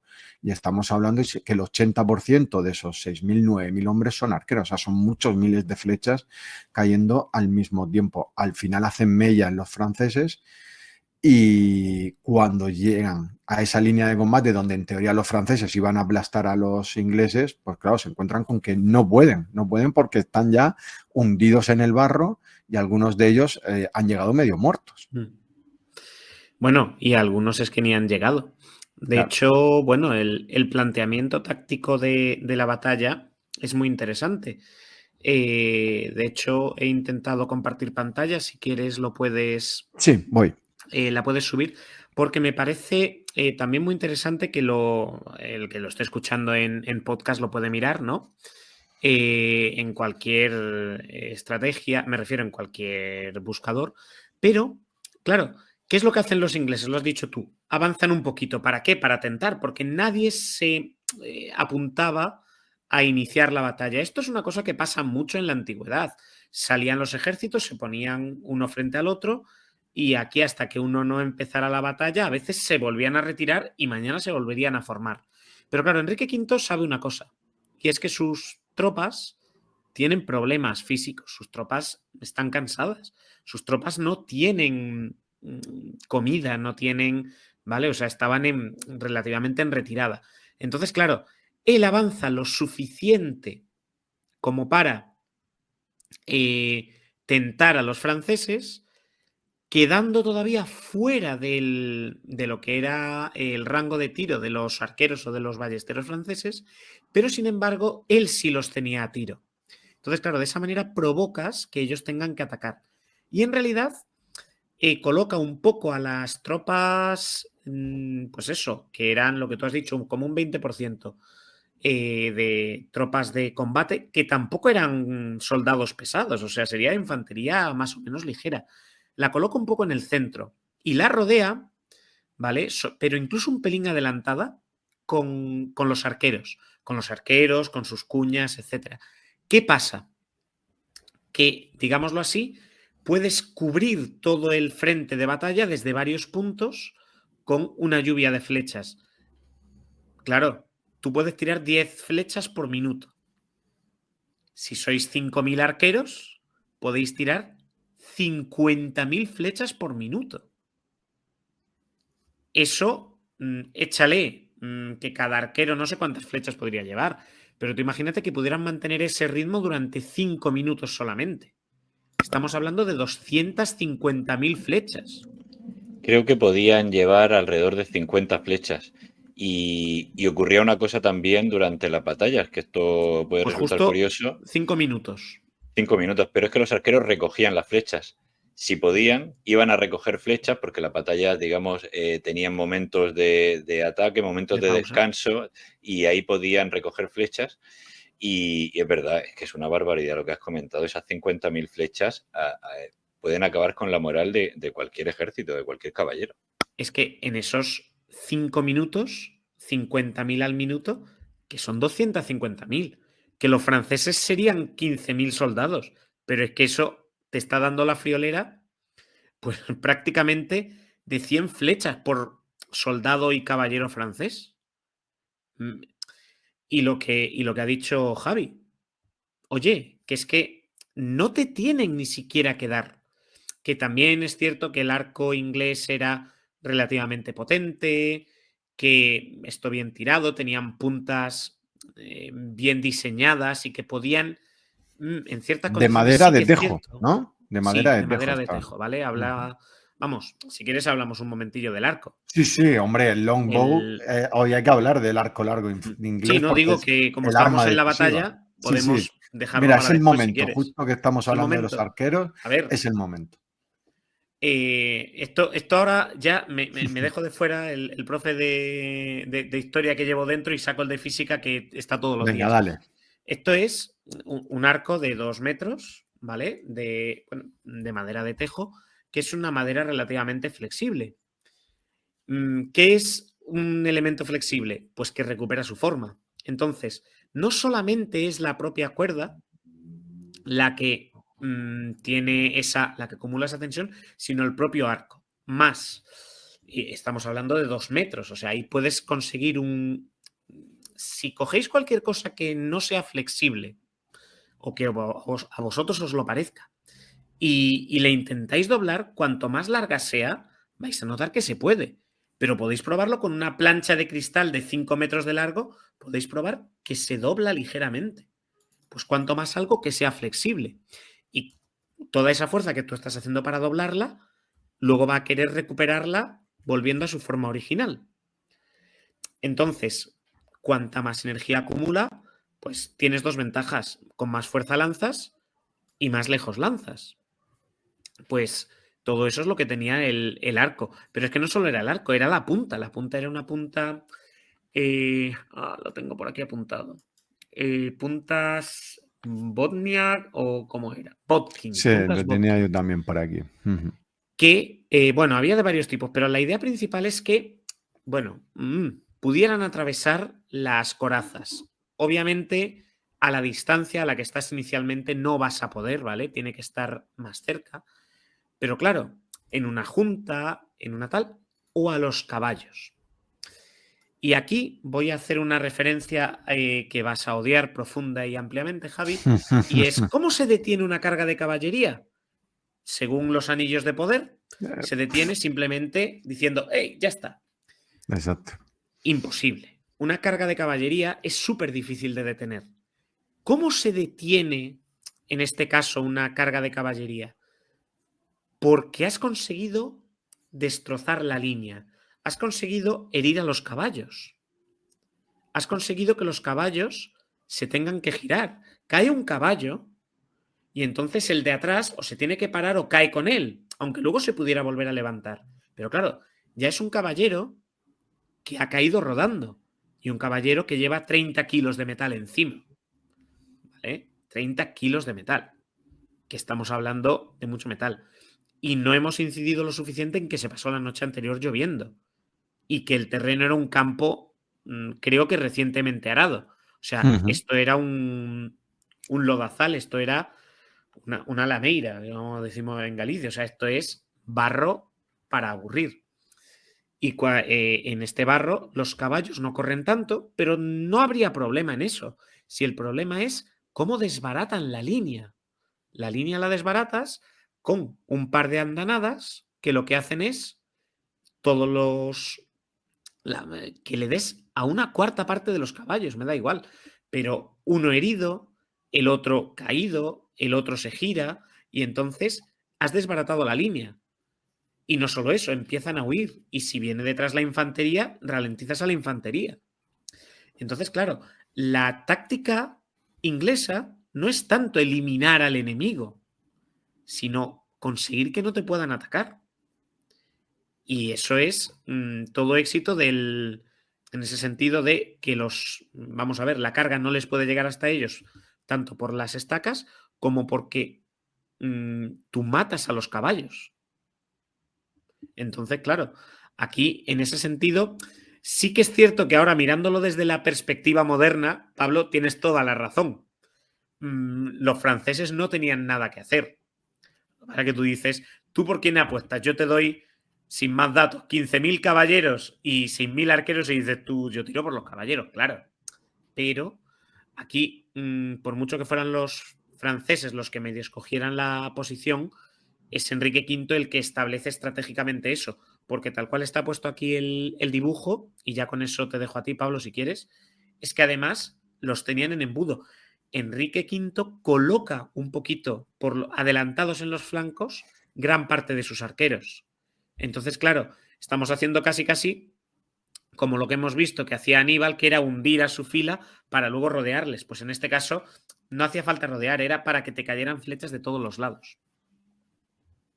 Sí, la verdad es que nada más ver porque había leído toda la estrategia que se utilizó, pero no había visto tal cual ese mapa que has mostrado y me ha encantado verlo porque me ha recordado justo eso, a cuando estuvimos hablando de las guerras púnicas y las tácticas de hundir a la infantería. Es que En este era caso lo hace casi... en estático, pero... Sí, sí, pero hay incluso una de las batallas en las que ya no sé si son los romanos o los cartagineses que utilizan también el efecto de avanzar un poco para atraer a las tropas y enseguida irse hundiendo, eso ya lo haría Aníbal, sí, aquí está en estático, pero es que si a mí me hubieran dado a elegir la disposición, una vez más hablando del juego de Total War, por ejemplo, que podías elegir dónde colocar las tropas antes de la batalla, habría querido hacer eso, pero no creo que ningún jugador me hubiera dejado. Quiero decir, enseguida lo contrarrestas, pero es que aquí los franceses entraron totalmente en la trampa. has estado hablando del arco. Una cosa que me pareció muy curiosa y que yo no sabía y que descubrí de la forma más extraña posible, que es viendo una película, Timeline, esta que viajan unos científicos a la Edad Media, que es una película ¿Esa no es la que sorprendentemente... está basada en una novela de Michael Crichton? ¿Puede ser? Sí, ¿O es otra? efectivamente. Es esa, ¿no? No, Sí, no, sí. es esa, es esa. Y es una película que es sorprendentemente fiel en muchos aspectos a lo que era de verdad el concepto de la Edad Media y la guerra medieval. Y vi a los arqueros que iban, no desfilando, iban marchando a la batalla, cubierta su cuerda con una tela. O sea, no llevaban el arco montado. De hecho, lo llevaban desmontado, pero al parecer, como tenían que entrenar, como has comentado, tenía esa obligación de entrenar desde mucho tiempo atrás, eran capaces de montar la cuerda, no sé si vi que en unos 10 segundos, una cosa así, o sea que lo podían hacer muy rápido, pero mientras la tenían que proteger porque la lluvia podía acabar, o sea, ese efecto de tensión que has comentado, al parecer, y el propio filamento perdía su fuerza con la lluvia. Lo que me llega a otra película, y perdonad por ir saltar constantemente, pero la película de Robin Hood, la última versión, en la que sale directamente del agua Robin Hood y dispara, es una fantasía, porque claro, ese arco no dispararía nada, la flecha haría como esos arcos que no funcionan y se te caen en la mano. Y nada, bueno, de todas maneras no tenían ningún problema para montarlo, lo hicieron, estaban preparados con todas esas andanadas que has comentado. Y una cosa más sobre cómo actuó después la propia infantería inglesa. El rey inglés, la forma de organizarles, al parecer, era por estandartes, algo que me suena muchísimo más a la estrategia de guerra medieval japonesa, esos grandes estandartes para seguir a los ejércitos, pero al parecer la usó. Los estandartes agrupaban a los soldados de cada caballero, pero cada caballero debía seguir al rey. O sea, cada caballero, cada señor feudal con sus caballeros debía seguir el estandarte del rey. Y el rey debía estar, y eso fue un riesgo para él, muy delante en el campo de batalla, pero eso le permitía que, viendo dónde se movía cada estandarte, poder moverlos rápidamente como deseaba, a diferencia de los franceses, que todo fue ataques aislados, buscando esa gran acción. Creo que también lo que hizo el rey inglés es que movió a sus tropas, no tenía que moverlas mucho, como has comentado, estaban estáticos, pero cuando las movió, pidió que se movieran muy lentamente, porque lo que deseaba era que ningún soldado perdiera la referencia del estandarte. Y eso hacía que los soldados se sintieran mucho más seguros, porque sabían que estaban cerca de su guía y también que a ellos, a ese noble que los guiaba, los estaba dirigiendo el propio rey precisamente gracias a esos estandartes que podía ver. Me pareció muy curioso el tema de moverlos con los estandartes porque remite también un poco a los juegos en los que van moviendo las piezas con esas banderillas, pero de verdad que lo usó así y le fue muy efectivo. Un rey que combatía en el campo de batalla, ¿eh? Que no sé si lo hemos comentado, pero todavía estamos en ese momento de la guerra, de la historia de la humanidad, en la que los reyes, no todos ya, ¿verdad? Pero en la que los grandes generales de cada ejército, los reyes en este caso, o en este caso Enrique V, combatía como uno más y a pie de campo de batalla. Y llega un momento decisivo, o sea, bueno, un momento en el que ya se termina de consolidar y de consumar la masacre, que es el caso en el momento en el que se forma esa melee, esos soldados franceses acorazados, algunos de ellos hundidos hasta las rodillas en el barro, intentando luchar por su vida, sin poder avanzar, los ingleses más frescos, sin demasiados problemas para contenerlos. Y entonces, ¿qué pasa? Que los arqueros, llega el momento en el que se desprenden de sus arcos, cada uno de ellos tiene algún tipo de arma, ya sea un hacha, ya sea una maza, ya sea coger la propia estaca que te ha estado protegiendo de las cargas de caballería y a machacar, o sea, a matar franceses bajo el barro. O sea, ahí es donde se produce la auténtica masacre y la auténtica captura, primero de prisioneros, que ahora hablaremos de qué pasa con los prisioneros, pero ahí es donde ya termina de producirse la pinza, ¿no? Y y de desencadenarse la victoria total. Ahora después también comentaremos los números que también son abrumadores de bajas, pero ese es el momento, ¿no? En el que cuando hace esa orden, no sé si es orden directa de Enrique V, desde luego estaba en el plan de batalla, pero en ese momento en el que los arqueros ingleses ya dejan de lanzar flechas para sumarse a la batalla, es ya Nemba en el que la masacre se termina de consumar. Sí, porque, pues eso, después de esa fase inicial donde hemos tenido pues la lluvia de flechas y ya que la caballería medio se retira después de toda esa serie de ataques que habéis dicho, ¿no? Que son ataques, pero no es la gran carga de caballería que vemos a lo mejor en las Navas de Tolosa. No, es una carga de caballería mucho más, bueno, pues deslavazada, un poquito por aquí, un poquito por allá, ¿vale? Lo cual favorece, ¿no? a la idea inglesa, favorece al ejército inglés. Pero claro, en cuanto avanzan los franceses, se encuentran pues verdaderas montañas de cadáveres, encuentran ya que hay dificultades de avanzar y no solo por el barro, precisamente porque ya hay otros que están ahí atrapados. Pero es que ellos mismos son pesados, o sea, estamos hablando de que ese centro del ejército francés, ¿vale?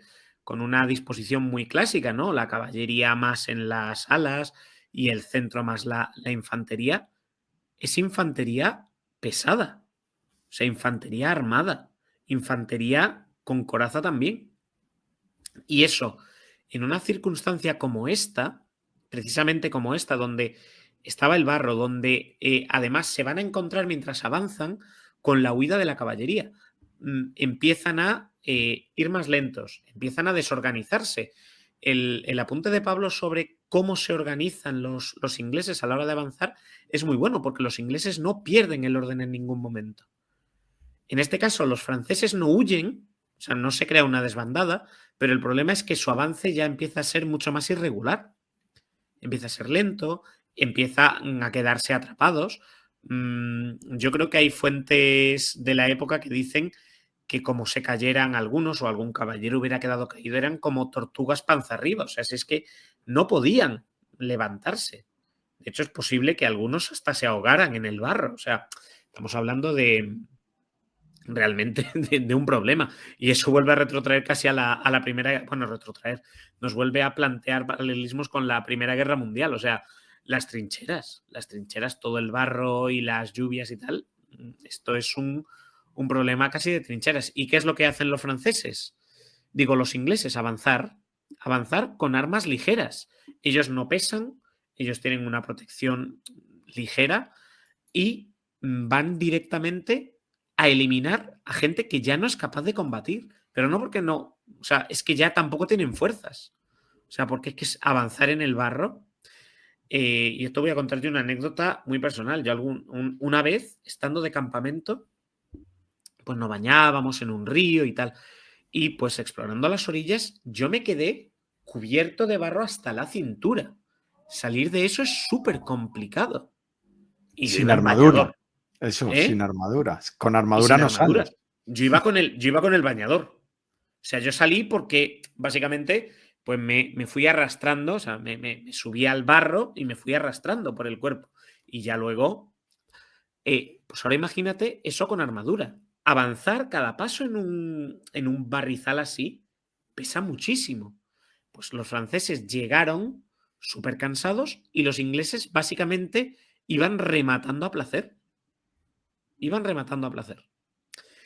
En este caso, además, iban también tomando capturas, sobre todo aquellos que eran, que además eso estaba un poco en el código de caballería, ir cogiendo los prisioneros que fueran de la nobleza, ¿vale?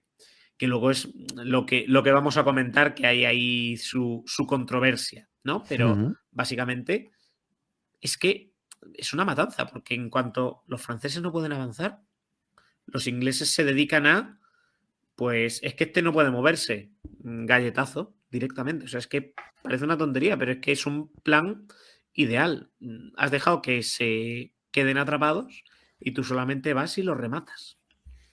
Claro, es que toda la fuerza y toda la efectividad de una carga de caballería es la velocidad. Y como has comentado, cada ataque que intentaron los franceses fue peor, porque el primero tenía la ventaja de que no había ningún obstáculo hasta que se encontraban con los obstáculos de todas esas trincheras y esas picas que les impedían avanzar. He visto por ahí que lo llaman la formación o la estrategia del erizo y tiene todo el sentido, esa defensa en picas que les impedía avanzar, aparte que se situaba más o menos a media altura de una persona que vendría a ser el vientre de un caballo, con lo cual los frenaba totalmente los caballeros, enseguida se frenaban o el propio caballo cuando veían que llegaban a esa situación. Y cada ataque posterior, y lo intentaron muchas veces porque estaban convencidos de su superioridad, lo que habéis comentado, las apuestas y lo que habían comentado la noche antes en el campamento, era peor porque se encontraban con todos los obstáculos de caballos, de hombres muertos o hombres que retrocedían. Entonces se pierde toda la fuerza y hay un momento en el, como comenta Javi, que se bajan directamente de los caballos y van a luchar a pie. Pero claro, no se quitan la armadura o no se quitan gran parte de la armadura. Los caballeros luchaban al parecer con lanzas gigantescas que podían ser de 4 metros. Entonces se dice que cuando bajaban a pie las cortaban directamente, las quebraban y se quedaban con una de 2 metros. Después tenían también espadas, que era una prerrogativa que solo podían tener los caballeros o incluso mandobles, que eran más pesados todavía. Todo eso más las armaduras era vamos, lo que no debes llevar cuando te vas a meter en un campo de barro, muddy fields, lo llamaron los ingleses. Y eso, llega un momento en que la melee ya no es solo que se le acaben las flechas a los ingleses, a los arqueros, sino que la mezcla es tan total de soldados ingleses y franceses luchando todos juntos que no tiene sentido seguir disparando porque le puedes dar a tu propio rey. Entonces los arqueros se lanzaron, Javier, has comentado lo de las armas.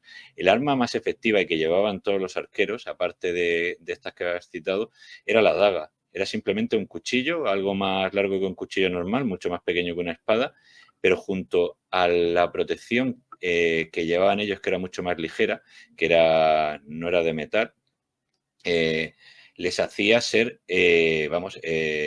mucho más maniobrables, y con esa daga lo que hacían era buscar, una vez que llegaban sobre el caballero, buscar esos puntos muertos, esas zonas entre las protecciones en las que podían directamente penetrar la armadura.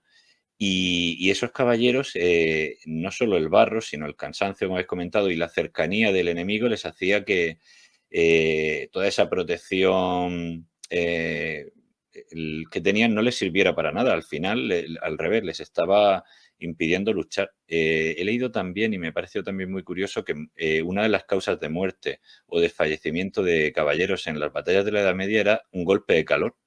Y seguramente en este momento tuvo que haber varios, y porque claro, la temperatura entre el esfuerzo que haces y todas las capas que llevas de protección hace que era otra forma más de frenarte a tu iniciativa. Teóricamente llegabas como el soldado más poderoso y poco a poco ibas con el problema del barro, el problema de la poca distancia, la temperatura. A veces hacían lo de quitarse el casco y eso para intentar respirar, y eso era mortal, evidentemente. Y creo que el propio rey de Inglaterra, Enrique V, recibió un golpe en el casco, pero esto le protegió y no fue vencido. Pero sí, llega ese momento en el que los arqueros se lanzan con las dagas sobre los franceses y empieza la matanza. Y antes de hablar de esa otra matanza controvertida, hay una cosa curiosa. Los arqueros evidentemente no eran caballeros, no habían recibido el honor, el homenaje de ser caballeros. Y cuando los franceses, que prácticamente habían inventado el feudalismo, llegaban a verse superados, lo que hacían era rendirse. Se rendían incluso antes de que los caballeros, los propios soldados ingleses, los propios arqueros pensaban que habían ganado ese combate. Pero el soldado francés se rendía, entregaba el arma, y lo que hacía el soldado inglés era matarlo. Es decir, me está dejando el arma en el suelo, perfecto, aquí te remato. Porque ellos no tenían que cumplir ningún código de caballería. Aparte de lo que pasaría después, que eso ya tuvo que ver con la estrategia, pero que también hubo una matanza posterior. Para para cerrar eso, simplemente decir que las armaduras de placas, que son las que estamos pensando, lo que son las típicas armaduras medievales, de 25 a 35 kilos, más armas aparte. Y lo que los ingleses llevarían eran jubones acolchados o protecciones de cuero. O sea, eso estamos hablando de, con perdón, ponte un plumas. Es un plumas un poco más pesado. Estamos hablando de que puedes llevar a lo mejor 2 kilos de protección. Claro, en un 1 contra 1 no vas a salir ganando, pero es que aquí no estábamos hablando de un 1 contra 1, estamos hablando de un señor que es que ya estaba totalmente vencido. Digo para que veamos. Y el calor es porque, claro, yo no he probado nunca, ¿no?, a ponerme una armadura, pero además de la armadura y del calor que genera en sí mismo ir cubierto de metal y el esfuerzo, es que tú llevas ropa que te protege de las rozaduras y de los propios golpes ¿vale? Y de las esquinas. O sea que es que no solo eso, sino que es que llevas más peso todavía. Así que el calor es otra de esas cosas que tiene, no solo el peso.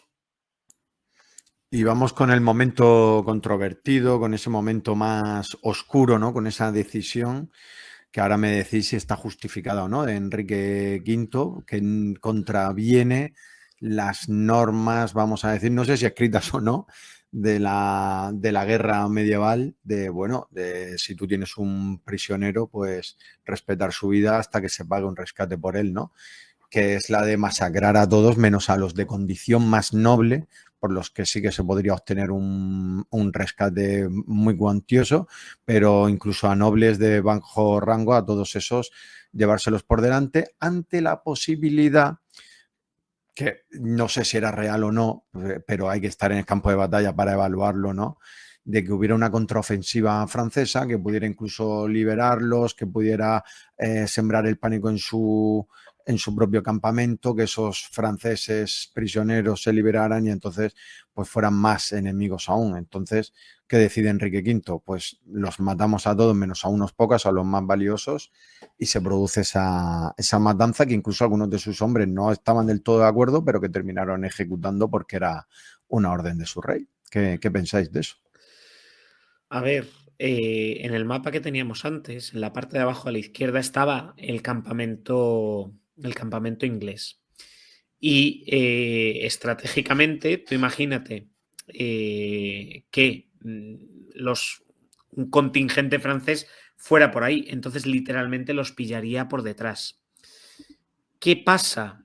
Que hay una especie de amago de ataque o una pequeña incursión de de algún noble menor francés, ¿no?, de local, por esa zona. Y entonces, claro, dice Enrique V, estratégicamente no me interesa que pudieran llegar a crearme un frente por detrás y literalmente, en ese caso, sí embolsarme, o sea, dejarme totalmente atrapado en...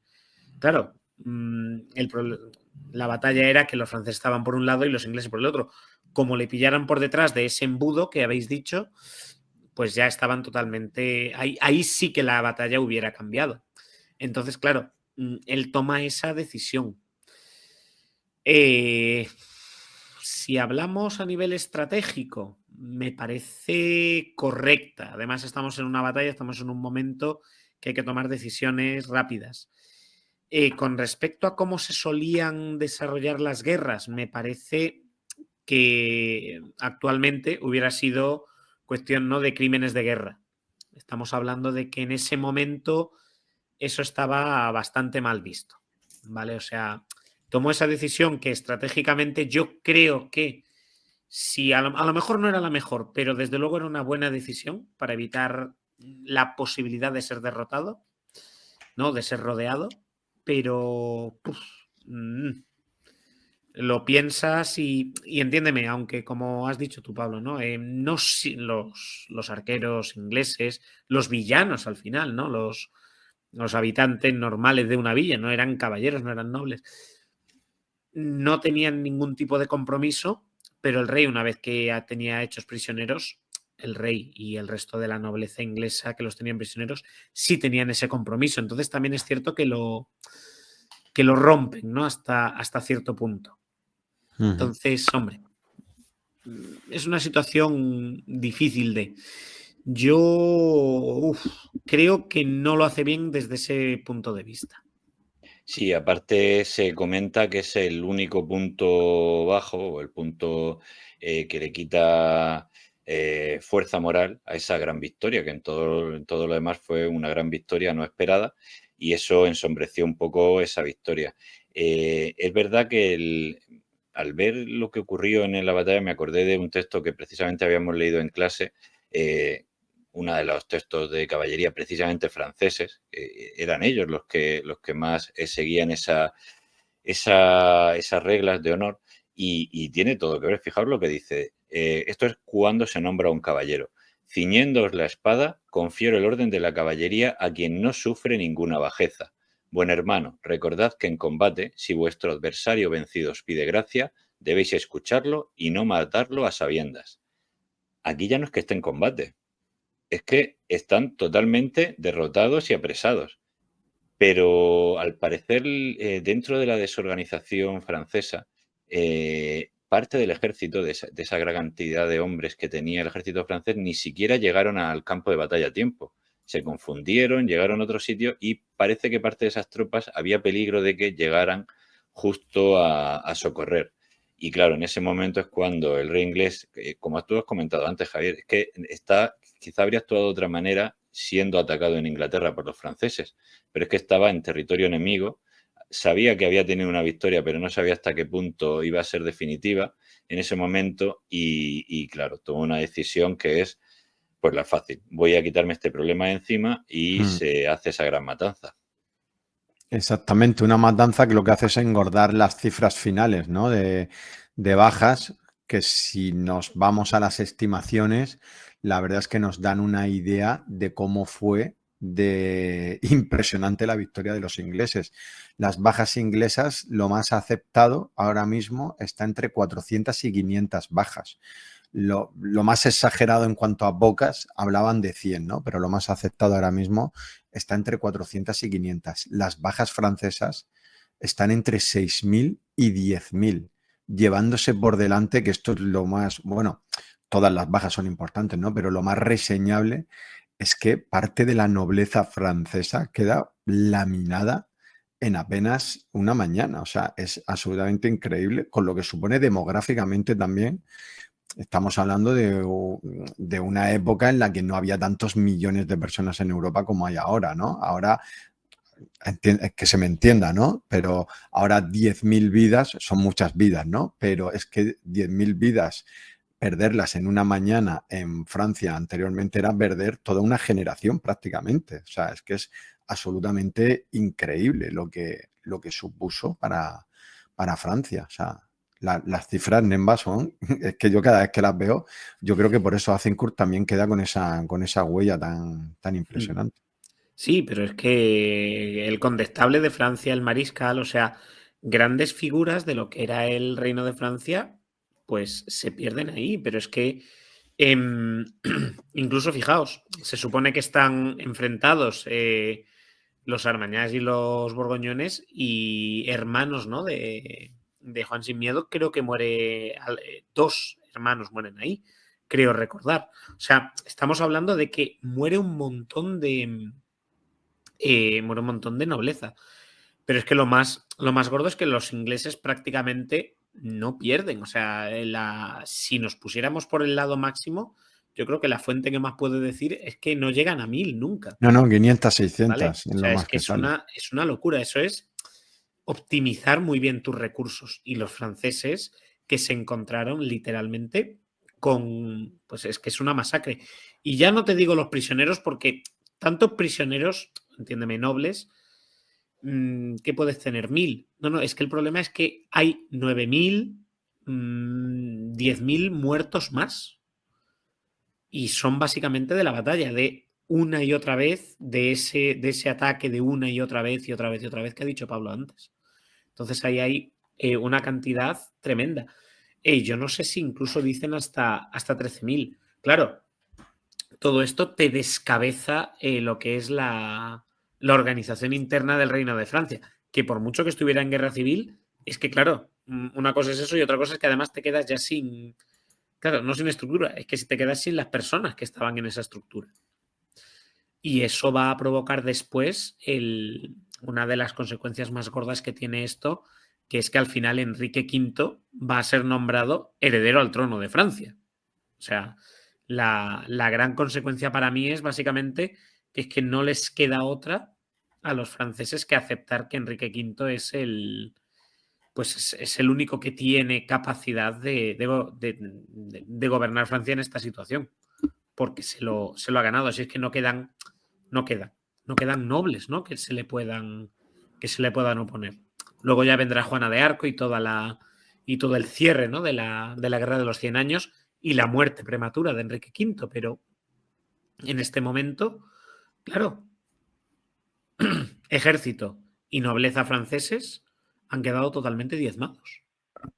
Claro, y el descalabro es tanto más fuerte precisamente porque se acaba con gran parte de la nobleza que es el quien hacía funcionar el reino. Estamos hablando de un reino mucho más centralizado en Inglaterra y sin embargo en Francia, por debilidad tradicional, pero es que también temporal en ese momento, contemporánea del rey loco, no tiene otra forma de funcionar. Entonces, el impacto, como has comentado, Javier, demográfico tuvo que ser muy importante, pero el moral, encontrarte de repente que has perdido en uno y otro feudo de Francia a todos aquellos que gestionaban todos esos territorios y eran los que te daban los soldados, al fin y al cabo, fue un desastre absoluto. Y como has comentado, Pablo, nos lleva eso ya al Tratado de Troyes, 1420, donde se le da la corona de Inglaterra al rey a Enrique V. Bueno, teóricamente va a heredarla cuando muera el rey francés, pero eso tampoco le saldría bien, pese a todo lo positivo que tuvo para Enrique V, para Inglaterra, esta batalla. No sé si hablamos ya de eso.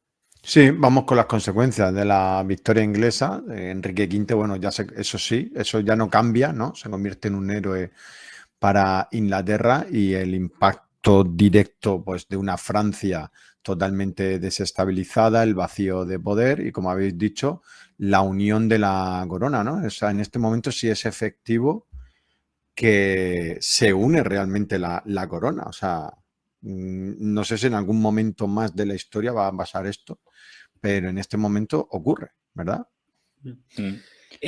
Además, ¿no está Enrique V casado con la hija, ¿no? Está Sí, casado con la hija de Carlos.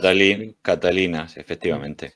Entonces, claro, él hasta cierto punto lo que hace es una especie de solución de compromiso diciendo, bueno, ella es hija, yo lo he ganado en la batalla, tampoco estamos quitando como tal la dinastía reinante, sino que la pasamos por línea materna y, por otro lado, lo que se hace es quitar al futuro Carlos VII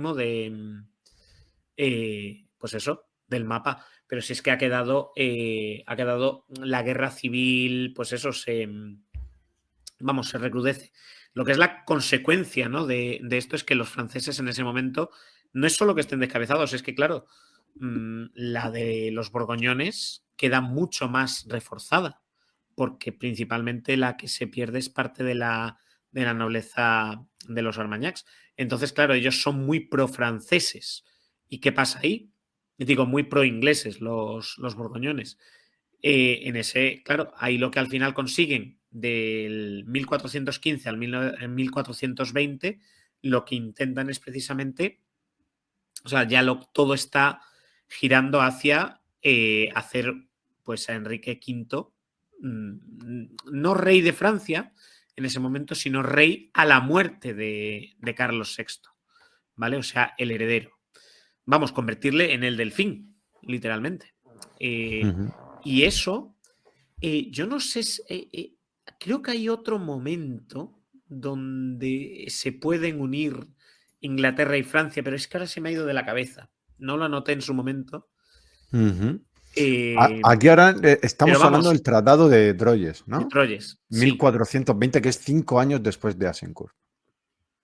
Pero claro, es consecuencia de que las Es tensiones consecuencia políticas directa. internas en Francia, pues están los agentes ingleses trabajando por ello, los borgoñones no estaban a favor, ¿no?, de Carlos VI y son los Armagnacs los que van en favor del antiguo Delfín y luego real ganador, ¿no?, de la guerra, y lo que consiguen es, pues básicamente un tratado que los franceses lo conocen como el mal tratado, ¿no? O algo así, porque básicamente lo que haces es vender o sea, Francia queda en manos del rey inglés, que tampoco es tan raro, quiero decir, o sea, eso ha pasado en otros sitios.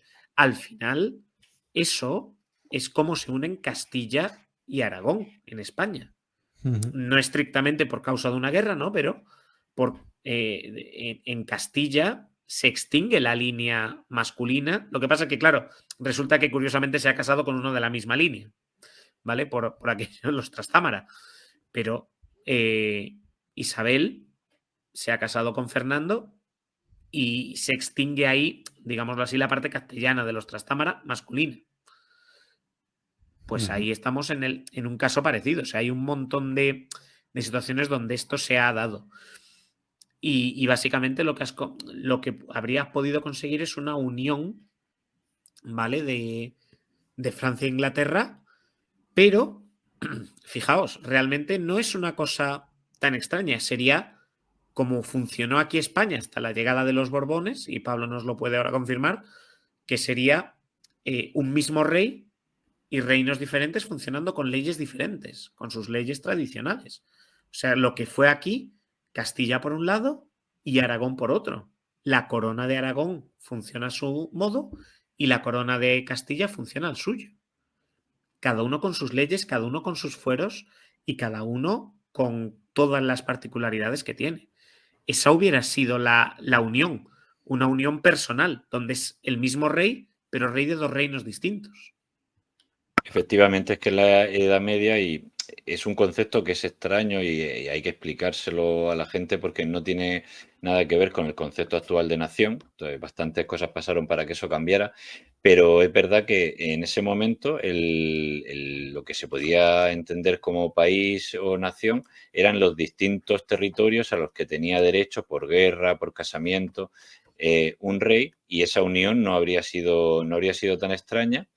En ese momento, evidentemente, el pueblo como tal no existía, con lo cual los campesinos no tenían nada que decir y serían los nobles los que aceptarían o no, como también pasó aquí en España con Isabel, si aceptarían o no ese cambio. Y en el caso del Tratado de Troyes, lo que ocurre es que se produce ese casamiento con Catalina de Valois, con lo cual, como comentas, va a continuar la dinastía, pero Enrique V va a ser el próximo rey y queda como regente. Lo que pasa es que llega a morir antes incluso que el propio rey loco, que Carlos VI, con lo cual se corta esa posibilidad. Enrique VI debería ser, que es el hijo de Catalina y de Enrique, debería ser quien va a ser, y Inglaterra lo intentará, quien va a ser el próximo heredero, pero ya los nobles franceses, que como dices, con ese mal acuerdo, ese mal tratado, no estaban muy por la labor, los nobles que habían quedado, vuelven a reivindicar la ley Saliquet y dicen, mira, no, por el lado de la mujer no se puede hacer y tenemos aquí a esta otra posibilidad que sería el delfín Carlos VII y bueno, cambiará un poco el signo de la guerra, los propios borgoñones acaban por abandonar a los ingleses, aparece Juana de Arco, que esa mujer tiene evidentemente un programa, pero que su aparición también tiene que ver con la situación desesperada que tiene Francia, porque en ningún otro caso habrían habrían aceptado seguir a una mujer con lo que era la Edad Media y aparte con las visiones que decía que tenía. Y bueno, pues lo que parecía una victoria que iba a cambiar para siempre o iba a dar Francia a Inglaterra, pues acaba no confirmándose quizá por el mismo problema que habían tenido siempre los reyes franceses, porque los distintos tipos de nobles no se ponían de acuerdo, no vieron bien eso y le hicieron la vida imposible a Enrique V después de esa batalla, que siempre podrán decir que ganó esa batalla, pero no pudo después confirmar su poder en Francia. Y una consecuencia un poco más, no más a largo plazo, porque empieza a ocurrir, pero sobre todo táctica, es que los franceses ven que hay que buscar una forma de contrarrestar a los arcos ingleses. Y lo que no hemos dicho, porque tampoco tuvo mucha importancia en la batalla de Agincourt, es que hubo artillería.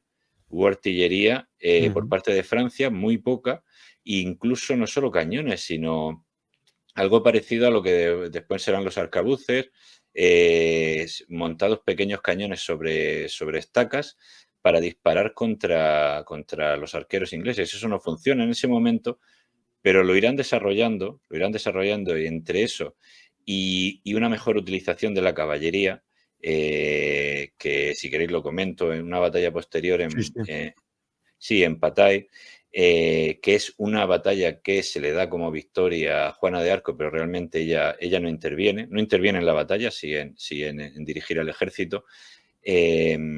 Lo que hacen los franceses es no esperar a que los ingleses se puedan organizar y atacan a los arqueros antes de que hayan podido montar todas esas protecciones que les hacían invulnerables en el campo de batalla anterior.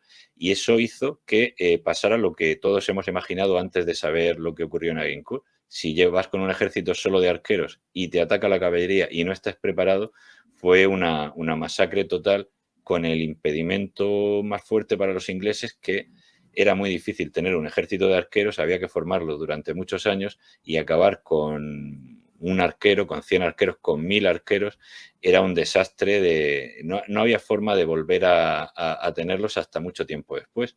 Entonces, entre eso, que la caballería supo mejor cómo franquear y que ya se empieza a utilizar de forma masiva poco a poco la artillería, las armas de fuego, es el fin de la superioridad de los arqueros ingleses y al final, y entre eso y otras razones, que era pues, un poco las distintas alianzas de la nobleza, se pierde esa iniciativa, esa ventaja que tienen los ingleses en Inglaterra. Y es también poético que justo coincida la llegada de los cañones y las armas de fuego, porque acaban con otro signo de la Edad Media, que son los arcos, y terminan o van a ir marcando el fin histórico de la Edad Media.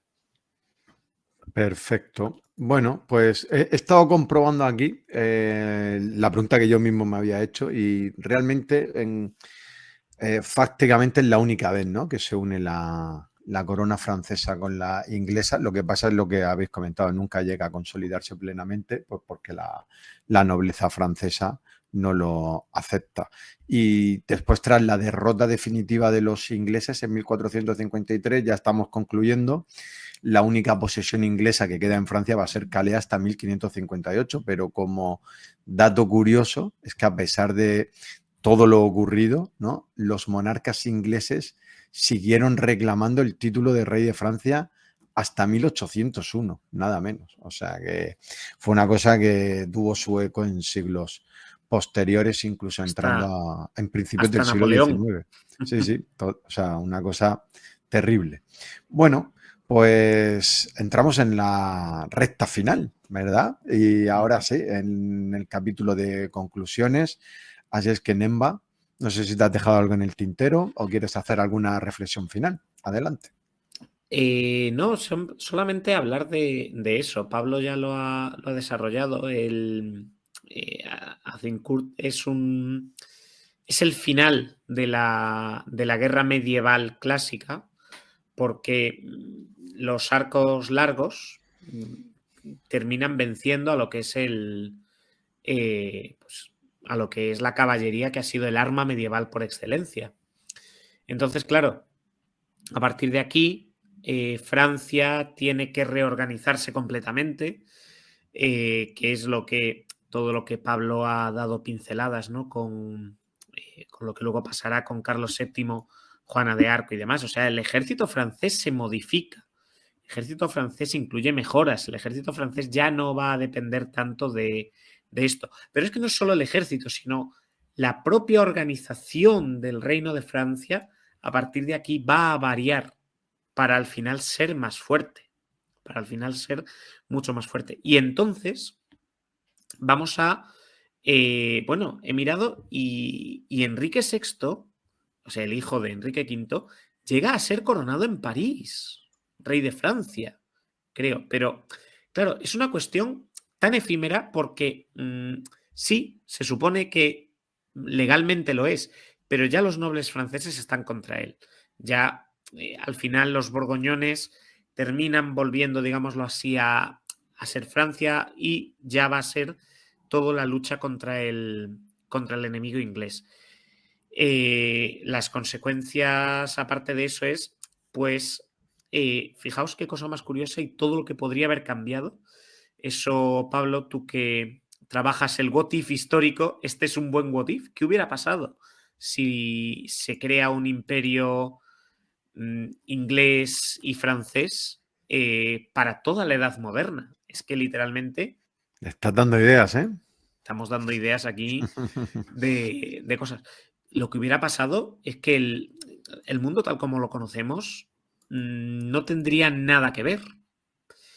Y vamos, yo creo que es una batalla, pues, aparte de muy relevante históricamente, ¿vale? Yo creo que es una batalla muy reveladora, porque es la última gran batalla de la caballería europea y en la que efectivamente podemos ya dar prácticamente por concluida la Edad Media.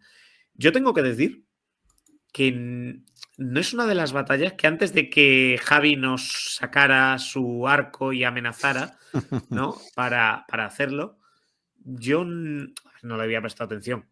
Tú has estudiado historia, hemos hecho historia, te sale la batalla de pero yo no es una de las batallas que más había mirado, pero cuanto más la miras, creo que tiene muchas cosas que son interesantes, así que yo he disfrutado un montón preparando esto y desde luego esta última semana, ya os digo, se me ha notado, creo, ¿no? De vez en cuando la voz un poco tomada, pero es que no quería yo faltar porque es que realmente es una batalla que merece mucho la pena hablar de ella. Así que, pues nada, un placer, Javi, que se te haya ocurrido. La siguiente, pues podemos hablar de la edad moderna, también tenemos cositas ahí, ya metiendo los arcabuces, las armas de fuego, podemos hablar de alguna otra batalla naval, ¿no?